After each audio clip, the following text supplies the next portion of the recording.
그리스도를 동경하고 그리스도를 연결하라. 연결하는 교회 성도님들, 그리고 집사님, 권사님, 한 주간 평안하셨습니까? 오늘은 영광스러운 부활절입니다. 그리스도께서 부활하셨습니다. 얼마나 놀라운 사실이고 우리에게 소망을 줍니까? 오늘은 부활 인생의 로드맵이라는 제목으로 히브리서 2장 9절 10절 말씀으로 여러분들과 함께 말씀을 나누겠습니다. 여러분들 공포영화 보셨죠? 공포영화 볼 때 가장 두려울 때가 언제예요? 도대체 앞에 전개가 어떻게 진행될지 모르는 어떤 긴장감을 촉발할 때, 두려움을 촉발할 때죠. 그러니까 사실 어떤 정보가 주어지지 않고 불안감을 더욱더 가중시킬 때 공포영화의 공포는 극대화가 되죠. 공포영화가 반대로 가장 재미없을 때는 스토리를 다 알 때입니다. 스토리가 딱 드러나 버리면 사실 공포는 대부분 없어져요. 혹시 그게 위협이 될지라도. 그러면 하나님께서 오늘 부활을 생각하면서 하나님께서 당신의 백성들을 이 거친 땅에 살아갈 때 어떤 방식으로 이끌어 가시고 또 두려움을 극복하게 하시는지 부활이라는 이 영광스러운 주제를 통하여서 여러분들과 함께 나누기를 원합니다. 먼저는 이 인생의 로드맵, 이 부활을 터치하실 때 하나님께서는 부활하기까지의 과정 속에 있는 고난을 섭리하시고 그걸 보여주심으로 또 그리스도에게 그 고난을 허락하심으로 우리도 그리스도를 바라보고 어떻게 이 고난을 대처하고 또 받아들일 것인가라는 삶 가운데 불안한 요소가 있는 우리 성도님들을 이끌어가길 원하세요. 먼저 오늘 이 부활 인생의 로드맵에서 이 부활의 과정에서 예비된 고난을 우리에게 그리스도를 통하여 보여주므로 우리가 그 고난을 예측하고 받아들이는 그 그리스도의 마음을 통하여서 이 고난과 어려움을 극복하게 하시는 하나님의 은혜를 먼저 좀 보기를 원합니다. 히브리서 2장 9절 초반부에 보면 이렇게 나와 있죠. 오직 우리가 천사들보다 잠시 동안 못하게 하심을 입은 자 곧 죽음의 고난 받으심으로 말미암아 라고 나와 있죠. 예수 그리스도께서는 참 사람으로 이 땅에 오셨어요. 그것도 잠시가 아니라 영원히 진짜 사람이 되시고 또 참 하나님이 되셔서 이 땅에 구원의 역사를 이루기 위해서 오셨죠. 그러면 이 땅에 오실 때 다 아셨겠죠. 어떤 삶이 예비되셨는지. 또 성부와 하나님의 구원 계획과 그 가운데 그리스도께서 담당해야 될 십자가와 고난들을 다 알고 오셨다는 거예요. 그러면 예수님께서 이 땅에 내려오실 때 억지로 내려오셨겠습니까? 아니죠. 하나님을 무한히 사랑하고 그 하나님의 계획을 무한히 존중하는 그 진실한 마음을 가지고 이 땅에 참 사람 되셔서 살아가시고 또 영원히 참 사람 되실 그 상황을 다 받아들이신 거죠. 그러니까 예비된 고난을 부활 이전에 그리스도께서는 받아들이셨다는 거예요. 그래서 이 예비된 고난이 성경에서는 다음에 또 나오죠. 이 9절 중반부에 보면 이를 행하심은 하나님의 은혜로 말미암아 모든 사람을 위하여 죽음을 맛보려 하심이라. 자, 이 모든 사람이라는 제목들은 이제 뒤에 말씀에 나오면 10절에 많은 아들들이라고 해서 이건 뭐 구원받든 안 받든 모든 사람의 죄를 위한 것이 아니라 구원받을 사람들의 죄를 위해서 주님께서는 죽음을 맛보려 하신 거죠. 이 맛보다는 건 어때요? 조금이라도 이 상황을 회피하거나 그리고 외면하거나 그걸 부인하는 그런 부분들이 아니라 완전히 받아들이셨다는 거죠. 진짜 사람이 되셔서 이 땅에 가셔서 부활하시기 전까지의 예비된 고난을 하나님을 사랑하심으로 다 받아들이셨다는 거예요. 저는 여기에 인생의 고난을 이겨내는 하나님의 인생 로드맵의 키포인트가 여기에 있다고 생각해요. 그리스도의 마음이죠. 여러분들 마음이 되면 사실상은 상황을 이겨나갈 진정한 힘이 나옵니다. 무릇 지킬 만한 것보다 더욱 내 마음을 지키라. 생명이 근원이 이에서 남이니라 그랬죠. 자, 이 잠언 4장 23절의 이 말씀에서도 나와 있듯이 마음이 너무나 중요해요. 그렇다면 부활절을 맞이하는 우리 성도님들에게 예수 그리스도처럼 이 땅에 그리스도를 따라가면서 성도들에게 부여된 믿음의 고난들, 또 삶을 살아갈 때 분명히 거쳐야 하는 고난들을 회피하고 또 부인하고 받아들이지 않는 이런 갈등의 모습보다는 그리스도께서 하나님 아버지를 신뢰함으로 온전히 이 예비된 고난을 받아들였듯이 우리에게 그 그리스도의 마음이 부어지도록 우리가 기도하고 또 믿음을 발휘하는 것이 너무나 좋습니다. 지금도 그리스도께서 하나님 우편에 살아계십니다. 성도 여러분, 그러면 우리는 이 그리스도를 믿는 사람들이죠. 성령을 통하여서 그리스도의 마음이 부어진다면 그 그리스도의 하나님 아버지를 진심으로 신뢰하는 마음이 부어진다면 여러분들, 우리는 이 인생 가운데 하나님께서 예비하신 인생의 로드맵을 받아들일 은혜가 우리 마음속에 준비된다는 거죠. 부활절을 바라보는 이 상황 가운데 그리스도는 고난 가운데 부활이 있음을 알고 이 모든 예비된 고난을 10분 받아들였어요. 그렇다면 우리도 마찬가지죠. 직장 생활 하는데 왜 고난이 없겠습니까? 사업을 하는데 왜 어려움이 없겠어요? 세상 사람들도 어려움이 있는데요. 이 어려움은 우리가 벗어날 수가 없습니다. 세상 사람들도, 우리도 고난이 있는데 고난을 다루시는 그 목적이 세상 사람들과 우리는 다르겠죠. 물론 세상 사람들은 이걸 통해서 고난을 여러 가지로 해석을 좋은 부분으로 해요. 그리고 그게 유익이 됩니다. 그러면 하나님께서는 당신의 자녀들에게 고난을 그리스도처럼 예비하셨다라는 것을 우리가 믿고 바라보면서 부활하신 그리스도를 보며 우리도 위로를 받고 용기를 내야 된다는 거예요. 오늘도 직장 생활에 어떻게 보면 크리스찬일수록 어려운 상사를 꼭 만나게 될 때도 있고요. 맡기 싫은 보직을 맡을 때도 있어요. 또 우리의 삶은 어떻습니까? 가정에서도 좀 평탄한 일이 많았으면 좋겠는데 어려움들이 연이어 올 때도 있고 형통지 못할 때도 형통할 때보다 때로 많이 있습니다. 이것이 우리를 그냥 어려움만 주기 위해서 하나님께서 주신 것이 아니라 그리스도의 영광의 부활에 참여하기 전에 성도들도 그리스도처럼 이 고난을 통과해야 된다라는 로드맵을 하나님께서 수립하셨다는 것을 우리 성도들이 받아들이고 오늘도 그 그리스도의 영광을 바라보며 이 고난을 우리가 다시 한번 재해석해야 된다는 것이죠. 사랑하는 성도 여러분, 이 예비된 고난을 부활을 바라보며 하나님을 신뢰하며 모두 다 받아들이셨던 그리스도론을 바라보면서 그리스도의 마음이 성령님을 통해서 부어지도록 우리 한번 기도하고 주님을 더욱더 의지하고 바라보는 것이 어떨까요? 고난이 해결되지 않으면 우리가 붙잡는 것보다는 그걸 받아들이고 하나님을 신뢰하고 부활의 영광에 참여하셨던 그 그리스도를 바라보는 것이 너무나 중요합니다. 두 번째로는 이 부활의 결과를 우리에게 보여주므로 하나님께서는 우리 삶의 인생의 로드맵을 보여주기를 원하신다는 거예요. 오늘 9절에 보면 영광과 존귀로 관을 쓰신 예수를 보니라고 했죠. 자, 예수 그리스도께서 영광과 존귀로 관을 쓰셨다라고 하셨어요.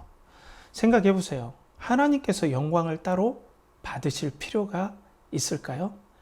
영광을 받다라는 것, 그러니까 없던 영광을 받는 것은 사람에게만 주어지는 사실이에요.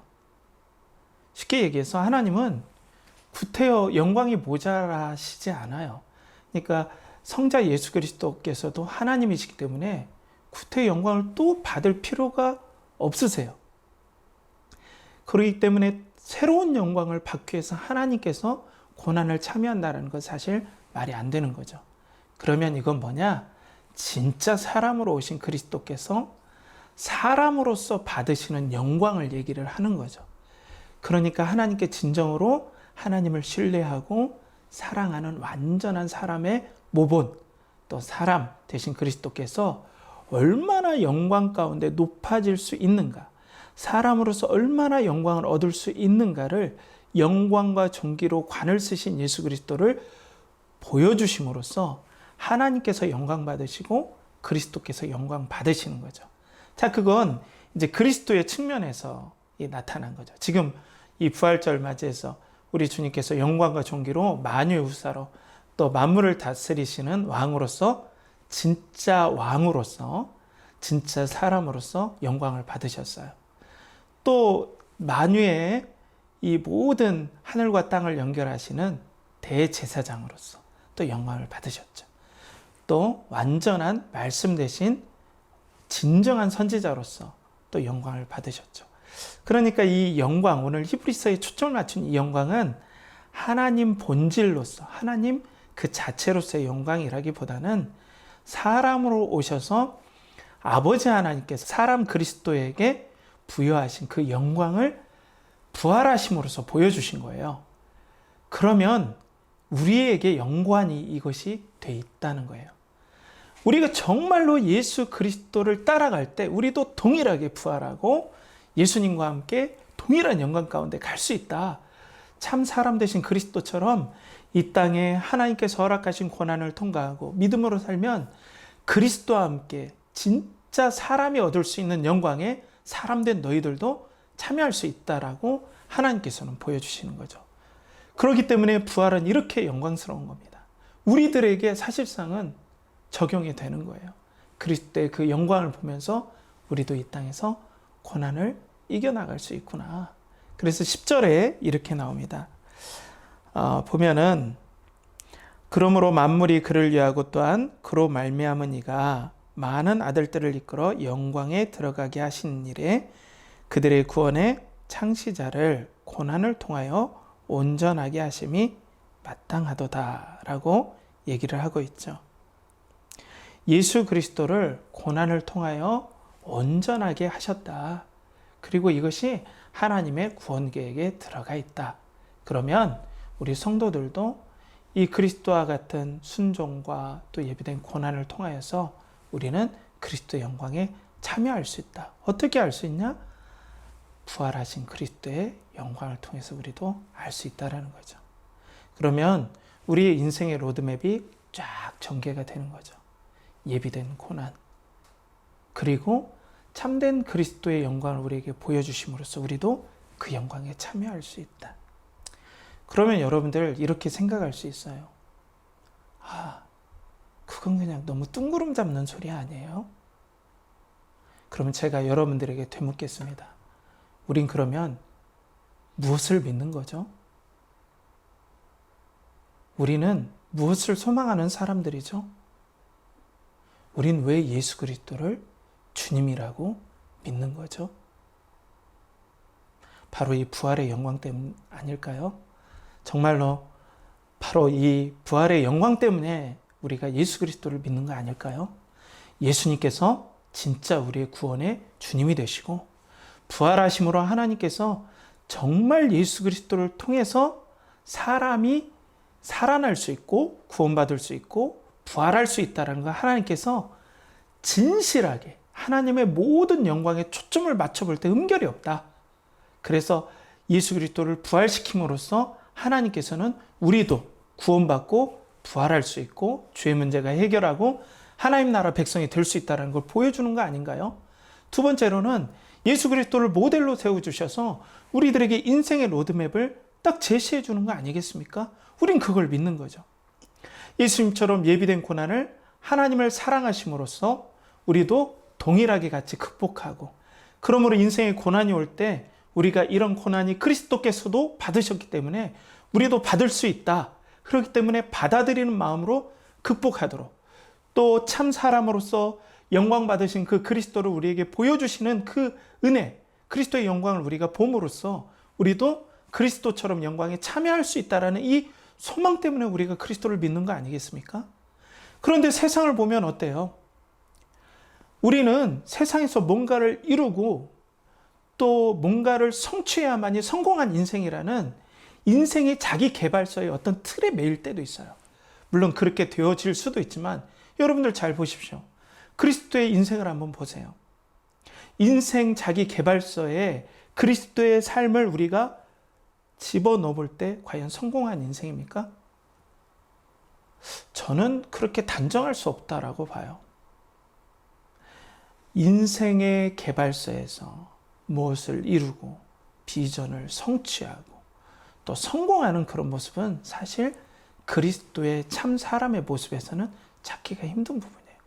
많은 부분이 하나님의 아들로서 영광을 입고 오셨지만 인생의 모습은 그는 질고를 아는 자라고 했어요. 하나님 아버지께 순종하실 때마다 진정한 고통을 맛보면서 인내하면서 살아가셔야 됐죠. 그런데 부활하심으로 그리스도의 이 길, 인생의 길이 맞았다는 걸 하나님께서 증명하셨죠. 그러면 우리도 어떤 눈이 열립니까? 하나님께서 우리 인생에 펼쳐주신 그리스도께서 가신 길에 인생의 로드맵이 우리 눈 안에 들어오기 시작하는 거죠. 그리고 우리도 그걸 믿고 받아들이는 거예요. 그러면 이럴 수 있어요. 어떤 사람은 그리스도의 이 길이 기쁘게 받아들여지고 어떤 사람은 받아들이지 않을 수도 있죠. 놀라운 건 이것이 바로 천국의 모습입니다. 마태복음 13장 44절에 보면 천국은 마치 밭에 감추인 보화와 같으니 사람이 이를 발견한 후 숨겨두고 기뻐하며 돌아가서 자기의 소유를 다 팔아 그 밭을 사느니라 라고 말씀하고 있습니다. 천국은 감춰진 보화를 발견하는 삶이에요. 이걸 다시 말하면 천국은 하나님의 통치하심은 진정한 구원은 예수 그리스도의 삶 가운데 감춰진 보화를 발견하고 영광을 발견하고 이것이 진정 인생이 살아갈 가장 영광스러운 길이구나. 이걸 발견하고 그걸 받아들이고 자신의 삶을 믿음으로 거는 인생. 이것이 바로 천국을 발견한 사람의 삶이라는 거죠.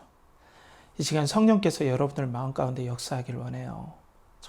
정말 성령께서 감화감동으로 그리스도께서 예비된 고난을 받아들이신 그 삶, 또 오늘 그리스도께서 고난 이후에 영광을 받으신 그 삶, 이것이 마음속으로 받아들여져서 인생의 하나의 로드맵이 형성이 되어서 오늘도 사업 가운데 또 직장 가운데 또 가정주부로서 여러 가지 인생의 과정을 거쳐 나갈 때 내 마음대로 되지 않을 때가 있죠. 어려움이 올 때가 있어요. 그렇지만 여러분들 두려워하지 마시고 오늘 그리스도께서 가신 길이다. 그리고 하나님께서 어김없이 예수 그리스도를 부활시키셨던 그 길이라면 나도 오늘 성령을 의지하며 이 길을 믿고 따라가겠다라는 믿음의 자부심을 오늘 부활절의 영광을 통하여서 부활절 인생의 로드맵을 제시하신 그 하나님을 신뢰함으로 여러분들 믿음으로 나가길 원해요. 그런 은혜가 여러분들 삶 가운데 있어서 위로와 평강이 여러분들 삶 가운데 가득 차길 간절히 바라겠습니다. 우리 함께 기도하겠습니다. 하나님 아버지, 부활절 인생의 로드맵을 우리 그리스도의 삶을 통하여서 밝혀주심을 감사합니다. 거친 인생을 살아가는 우리 성도님들에게 은혜를 주시고 또 고난을 피해가는 인생이 아니라 예비된 고난을 믿음으로 받아들이되 하나님을 의지하며 또 이 예수 그리스도를 통하여서 지극히 예수 그리스도를 높임을 통하여서 우리의 인생도 그리스도를 따라갈 때 어떤 영광을 받을지를 아는 소망을 보여주신 그 하나님을 신뢰함으로 그리스도의 부활을 바라봄으로 오늘도 믿음으로 이 길을 걸어가는 우리 모든 성도님들 될 수 있도록 주여 은혜를 베풀어 주시옵소서. 삶 가운데 고난이 있다면 부활절에 승리하신 그 승리하신 그리스도의 영광과 또 그리스도의 마음이 위로하심으로 부어지게 하여 주셔서 인생의 용기를 다시 한번 얻을 수 있도록 주님 축복하여 주시옵소서. 예수님의 이름으로 간절히 의탁하며 기도하옵나이다. 아멘.